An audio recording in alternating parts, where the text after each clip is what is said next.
Hi there, this is Tim with an Elite Dangerous video, and I'm continuing my exploration. This video is actually days 4 to 6 of my journey, so it's a little bit of a longer video, and I'm going to visit the Crab Nebula and show you a little bit of what's essentially the rift, the place where stars are too far apart for you to actually plot a route. So here you can see how far I am from the Crab Nebula currently. I'm in the position that I ended my last video. You can see where the Crab Nebula is there versus where I am, and you can see some other nebulas there that I'm actually going to bypass because I figured that most explorers will go and actually visit those first, so there's probably not very many that have taken a direct route bypassing them. So that's what I did, figuring that I would visit the Monkey Head Nebula, the Rosette Nebula, and the Seagull Nebula on the way back. Obviously I'm accelerating things here quite a lot of jumping that you're bypassing here. You should be able to still read some of the sector names and even the system names if you view carefully. This was actually a very nice system to visit. I actually have a lot of screenshots up from this system on my blog that you can click through to. Just look at the visuals there. The lighting was spectacular, and that's why I'm kind of showing you this here. An awful lot of screenshots from this video from days 4 to 6, and I haven't put them at the end of this video like I did do on the previous two, basically because of that, or the previous 3, sorry, because of that.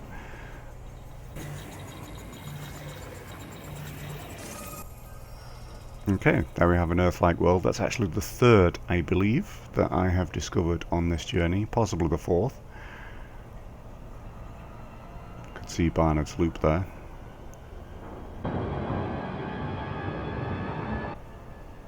And you can just make out the Crab Nebula just above the center of the screen. Quite a long way away.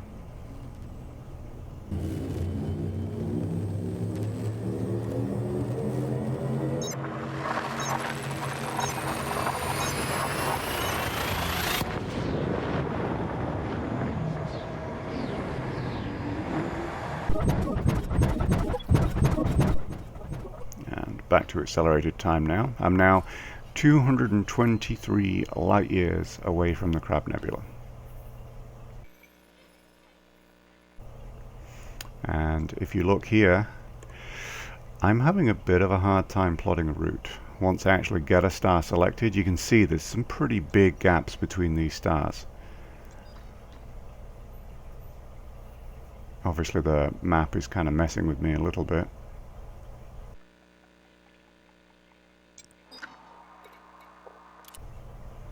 So there's no problem getting there, but if you look at the huge distances, I mean, I have like a 33 light year range here, and I'm essentially approaching what is a little bit of a rift, an area where the stars are way too far apart to jump.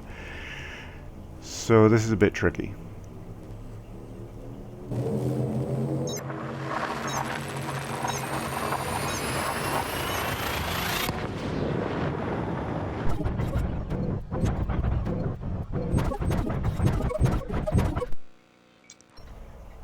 Now I'm just 102 light years away, and you can see I cannot plot a route. I've come in pretty much in a straight line, and you can see a light green line going to there, but there's nowhere to go from there to actually get to the Crab Nebula. So at this point I figure out that I'm kind of screwed. I don't see any green lines actually closer to the Crab Nebula, and things look pretty far apart on that side, so that's a little bit worrying. You know, can I actually get to the Crab Nebula? And what I did at this point is I actually switched off my fuel scoop, because obviously that increases your jump range because you have less fuel on board, so it's a little bit risky too. So if you are planning to visit the Crab Nebula, you need to pay attention to the system that I actually use as a waypoint eventually. but I'm going to show you me trying to figure things out first. Okay, and what you can see is that I'm kind of looking around, I'm trying to find a way of getting in there, and then I see these stars that are a little bit more bunched together and find that I can get to those, and it looks like I might be able to go around the right side and then come into the Crab Nebula from the rear. So this is the right side that I'm actually taking with this route right here, and I might have to go all the way around here and then come back to the Crab Nebula. And you know, that's some pretty big spacing between those stars still. I'm glad my Anaconda had a pretty big jump range.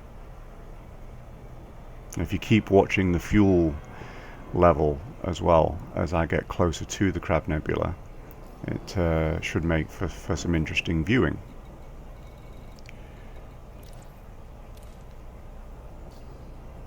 Just turned it back on again there because I'm a little bit worried of running out of fuel. I'm going to turn it back off again when I get a little bit closer, because I have to, like I showed you, I have to go around the whole of the right side before I need to turn it off again.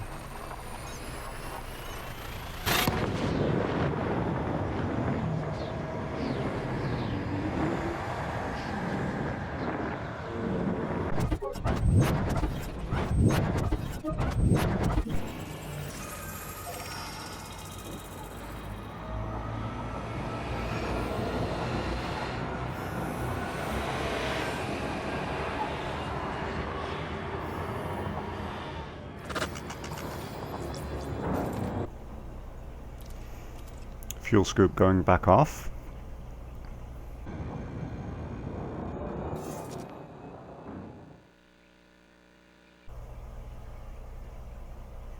And right now you can see I'm in the crab sector. I've got a little bit kind of closer over to the right side like I was showing. But if you watch the green lines closely, you can see them kind of plotting a route gradually. And then I noticed that there are some green lines actually near the nebula. So, at the system that I'm in right now, which is Crab Sector UP0 B60, if you can get to this system, you can get to the Crab Nebula. So basically you can see all of the lines coming in. There's literally one way in for my current jump range. So this is pretty crazy, and if you're going to visit the Crab Nebula, you need to be aware of this. So Crab Sector UP0 B60, get to there, then you can get to the Crab Nebula. You can see there's the Crab Pulsar. I've deselected all other stars, and the Crab Pulsar should be, and you can see my route kind of goes up and over to get in there. It's pretty crazy that that's how it is already, and I'm not really that far away from Sol. Well, I am, but not really. It's a genuine kind of rift area out here where you begin to appreciate jump range a lot more, because going to Sagittarius A is not that difficult. It's about time, whereas this is about awareness, and yeah, you can really get yourself stuck out here.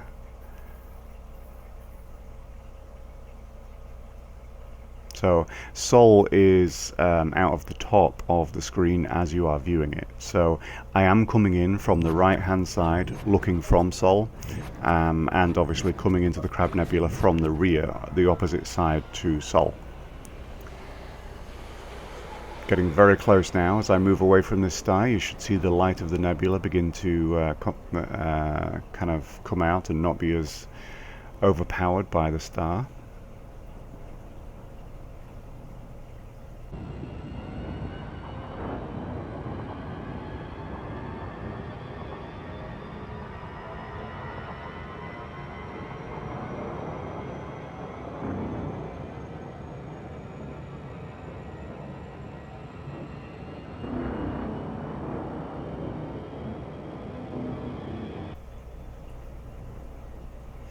So not coming out massively there, but there is another star over to the right hand side that's probably not helping.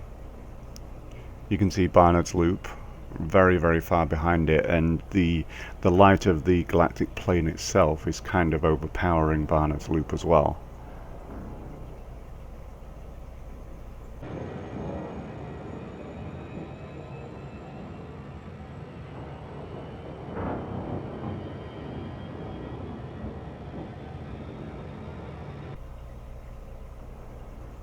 Gradually those colours are coming out. There we go. I think they believe that the Crab Nebula was a supernova that happened in around the year 1000 AD.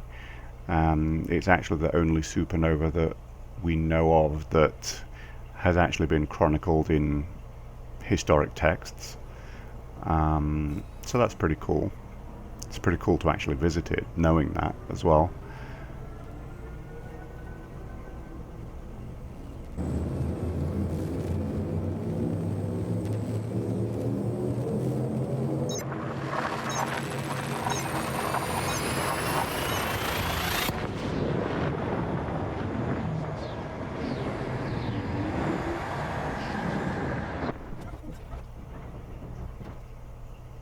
There we go. Look at those lovely colours. It really kind of looks like an explosion has actually happened, and you can see the layers coming out of it. A lot of the other nebulae that you find in Elite Dangerous are obviously a lot older. So it's pretty interesting to see how it looks, and that it looks so different to any other nebula that I've seen, as far as the colouring, the overall blend between the colours as well. A few screenshots. Every time it kind of freezes, that's me taking a high resolution screenshot. You'll probably notice the smoke or the effect that comes out of the engines at the back kind of freezing when I take one. Like that.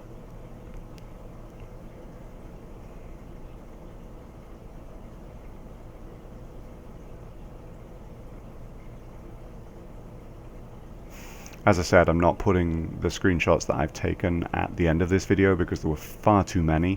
I've actually got them in two different groups on the blog entry about this specific journey, these 3 days. So be sure to check those out if you're into screenshots. They're all uploaded in 3840 by 2160. So there's some room for cropping and things like that as well.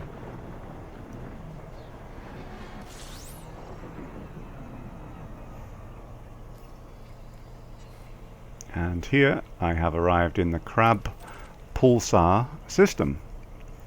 So that little white dot there, that is a Neutron Star. And this system contains quite a lot of stars, and I believe one planet. You can see the coloration of the nebula is completely drowned out by the light from these stars. There you go. So there's a neutron star, one planet. And it's our friend Axis Mundi, who, when I went to Sagittarius A, he had discovered just about everything on the route that I took. And when you're in the Crab Pulsar system, you can see a little bit of coloration from the nebula, but not a lot. It's very much drowned out. Just looking back at the galactic plane towards Barnard's Loop, towards Sol.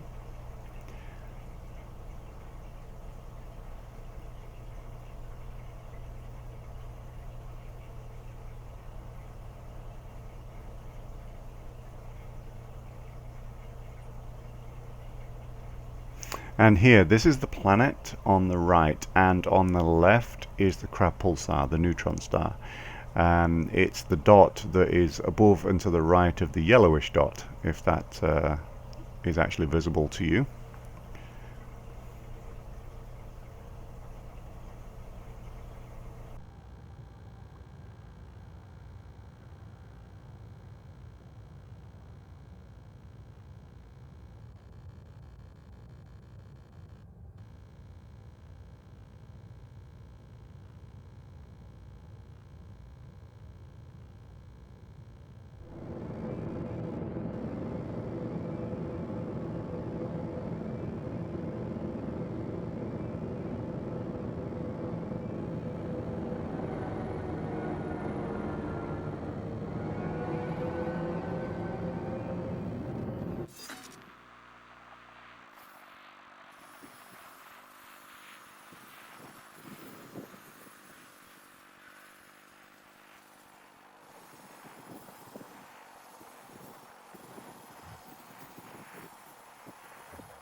Just jumping to another system now so that I can get some better lighting so I can see the nebula a little bit better.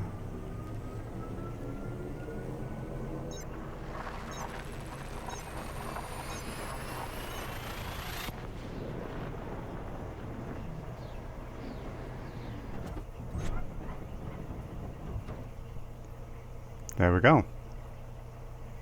Much better lighting.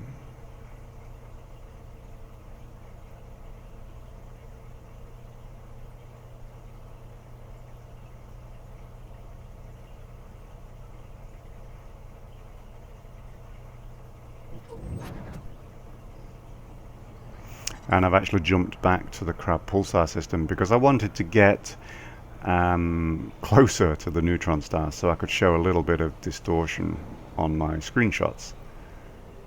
Warning, temperature critical. Warning, temperature critical. And unfortunately I got too close, so dropped out of Super Cruise.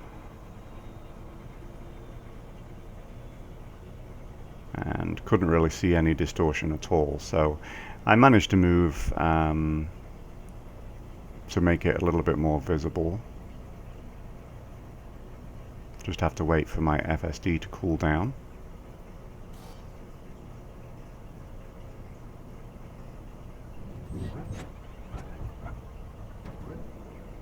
And there we go. If you look on the galactic plane right there, that is the Crab Pulsar that's actually distorting it a little bit with the white dot in the middle.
Really pleased that I visited this nebula. It's one of the... It's probably a forgotten place to come, to be perfectly honest. Taking a look at the rift now, and as I think about leaving the Crab Nebula, I zoom in and I'm looking here and I'm thinking to myself, oh my god, these stars are so far apart. So I come up towards the galactic plane a little bit, and there is actually areas where the stars are closer together. So that's obviously my focus here, is to get to where they're closer together, and then maybe I can try to get out towards the rim of the galaxy. You know, that was my goal after leaving the Crab Nebula now. And if anything, the experience with the Crab Nebula, where I really couldn't kind of get there, and needed to figure out some way of lengthening my jump range, and turning off the fuel scoop is one way to do that, but then what if you end up getting stuck? Well, there is what's essentially a crafting system now in Elite Dangerous that I had not touched, and prior to this I thought of the SRV as effectively a screenshot machine. It was a way of me getting screenshots that I couldn't get from my ship because of the external camera being limited in range. But if you look here, FSD injection, if you collect these things from the planet's surfaces, you can increase your jump range, and you can see there's a bonus 25%, and the standard is 50%, and the premium is 100%. So if I have a 36 light year jump range, then that means I have a 72 light year jump range if I get that premium bonus. So I actually have not, until this point, this month, used the SRV to actually collect anything on a planet's surface. But the experience with the Crab Nebula opened my eyes and made me realize that this is more than a screenshot machine. You can see here I'm actually shooting a rock thinking that something will drop out of it because I don't know what the hell I'm doing. This is literally the first time that I had tried doing this. And if you look at the scanner, there are things that are on the scanner, and I'm completely oblivious to that right now. I had literally no idea what I was doing. So while I'm accelerating time here, I was on Google, and I found out that I actually need to approach a rock like this one that shows on the scanner, shoot it, and then things drop out. And then this is what I need to collect, and I need to obviously find the right things to give me the reaction I wanted, the 100% FSD boost. And what players actually call this combination that gives the FSD injection is jumponium. That's the kind of that's the term that a lot of people have kind of coined and use for it.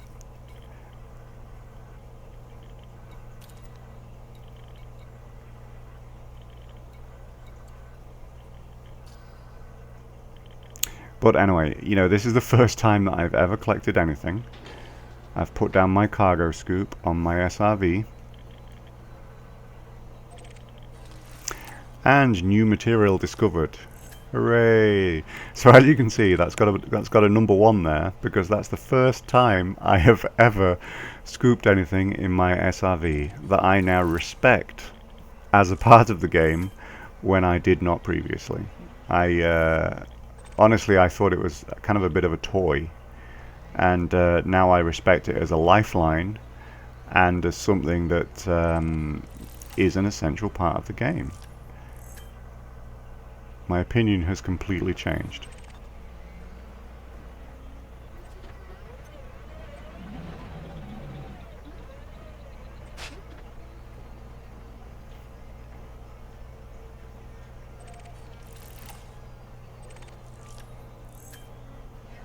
That's 4 different types of materials that I've now picked up.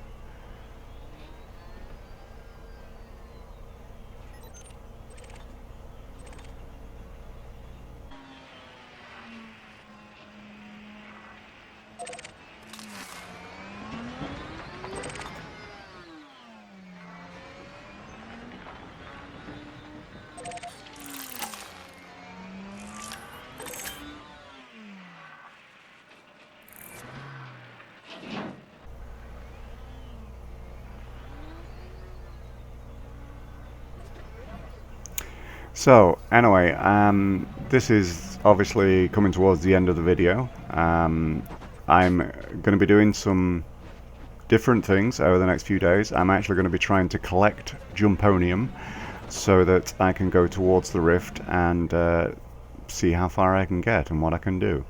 I actually think it's really important to stress again how important I think the SRV is now. I feel like it's my fault that I felt the way that I did. I really hadn't kind of explored with it, and if you go to Sagittarius A, you don't need an SRV. You don't need to do anything except from scoop fuel. But if you're going to truly explore and truly get out there and risk being stranded, then the SRV is essential. Picking up these materials and using them to craft a longer jump range, it's essential. It's very much part of this game and kind of living on the frontier, or well past the frontier.